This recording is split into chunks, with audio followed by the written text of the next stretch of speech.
নমস্কাৰ সকলোকে স্বাগতম জনাইছো এসকে এডুকেশ্যন প্লেটফৰ্ম চেনেলটোৰ আশা কৰোঁ সকলোৱে ভালে আছে আৰু পঢ়া শুনা কৰি আছে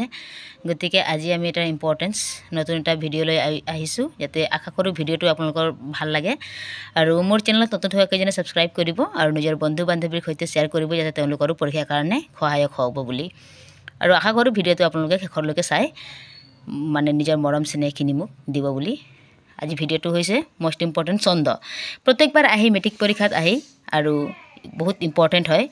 গতিকে আজি ইম্পৰ্টেন্স কেইটামান ছন্দ লৈ আনিছো মই আপোনালোকে এবাৰ চালে নিশ্চয় পৰীক্ষাত উপকৃত হ'ব আহক মই পঢ়ি শুনাই দি আছো যাতে আপোনালোকৰ কাৰণে কিছু সংখ্যক বুজিবলৈ যথেষ্ট সুবিধা হ'ব এক নম্বৰত আছে ছন্দ কাক বোলে ইয়াক কেইটা ভাগত ভগোৱা হৈছে আৰু কি ছন্দৰ এটি উদাহৰণ দিয়া শৰ্টকে লিখিছো ধুনীয়াকৈ আপোনালোকৰ কাৰণে বুজাই ইয়াতে দিছো এইখিনি আপোনালোকে মুখস্থ কৰি যথেষ্ট নম্বৰ পাব উত্তৰ শব্দৰ বিন্যাসৰ প্ৰকাৰৰ ফলত উপজা সৌন্দৰ্যকে ছন্দ বোলা হয়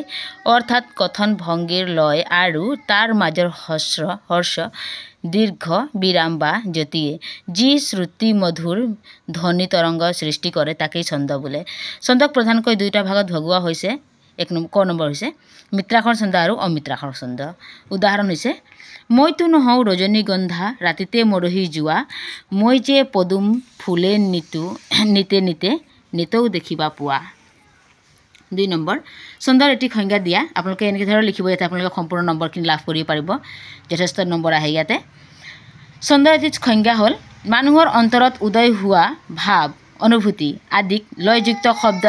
বিন্যাসেৰে প্ৰকাশ কৰিব পৰা পদ্ধতিটোক ছন্দ বোলে বিভিন্ন ছন্দ সজ্জাত প্ৰকাশিত ভাৱ অনুভূতি আদিয়ে শ্ৰোতা নাইবা পাঠকৰ মনত অপূৰ্ব আলোড়নৰ সৃষ্টি কৰিব পাৰে উদাহৰণ এতিয়া আপোনালোকে উদাহৰণটো চাবলৈ পাব উদাহৰণস্বৰূপে পাছে ত্ৰিনয়ন দিব্য উপবন দেখিলন্ত বিদ্যমান ফল ফুল ভৰি জকমক কৰি আছে যতক বৃক্ষমান এই পদফাঁকিত উপস্থাপিত শব্দসমূহত একোটা নিৰ্দিষ্ট নিয়মিত বিৰতিৰ দ্বাৰা নিয়ন্ত্ৰিত হোৱা কাৰণে ইয়াৰ ৰচনা ললিত আৰু অৰ্থব্যঞ্জনা দুয়োটাই প্ৰকাশিত হৈছে এনেদৰে ছন্দ সজ্জাৰে প্ৰকাশিত হৈ ই পাঠকৰ মনত অপূৰ্ব আনন্দৰ সৃষ্টি কৰিছে মূলতঃ ছন্দ মানুহৰ ভাৱ অনুভূতিৰ প্ৰকাশ এটা উৎকৃষ্ট গুণ বুলি ক'ব পাৰি ৩ নম্বৰত আছে মিত্ৰাক্ষৰ ছন্দ কাক বোলে উদাহৰণ দিয়া সাধাৰণতে পদ্যৰ দুটি চৰণৰ শেষ আখৰৰ মিল থাকে ছন্দক মিত্ৰাক্ষৰ ছন্দ বোলে মিত্ৰাক্ষৰ ছন্দ হৈছে ছন্দৰ সজ্জাৰ এটা বিশেষ শ্ৰেণী পদ বা পয়াৰ দুলৰি ছবি লেছাৰী ঝুমুৰা কুকুমলা আদি সকলো ছন্দ মিত্ৰাক্ষৰ ছন্দৰ অন্তৰ্ভুক্ত এইখিনি হৈছে আপোনালোকৰ ছন্দ উদাহৰণ কৃষ্ণৰূপে দৈৱকীত ভৈলা অৱতাৰ শংখ চক্ৰ গদা পদ্ম কৰত তোমাৰ এতিয়া কিছুমান ছন্দৰ চমুটুকা পাইছোঁ আমি খুব ইম্পৰ্টেণ্ট আহে এইখিনি দুলৰি ছন্দৰ চমুটুকা লিখা দুলৰি ছন্দৰ চমুটুকা হ'ল এই ছন্দত একোটা স্তৱকত প্ৰথম দুখৰত তিনিটা আৰু পিছৰ দুখৰত তিনিটাকৈ 6টা চৰণ থাকে একম দ্বিতীয় দ্বিতীয় আৰু প্ৰথম দ্বিতীয় চতুৰ্থ আৰু পঞ্চম চৰণত 6টা আৰু তৃতীয় আৰু ষষ্ঠ চৰণত 8টাকৈ মুঠতে 40টা আখৰ থাকে